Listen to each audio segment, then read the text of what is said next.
Hi all, it's Teresa. I really love to do acrylic paintings. This painting I want to show you was based on a memory I kept having of when I was about 19 years old and still living in the house where I grew up on the East Coast in the United States. And I used to sit on the front porch at night in the summer, and it was nice and warm.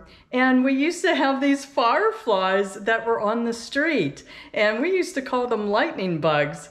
And it made the place look so magical. And we don't have them here where I live now. So it was a nice memory.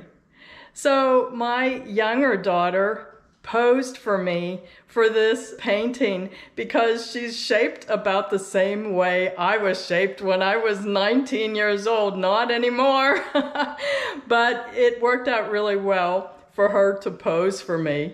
So enjoy this paint progression, and if you have any questions at all about acrylic painting, make sure to leave me a comment and I'll be sure to answer.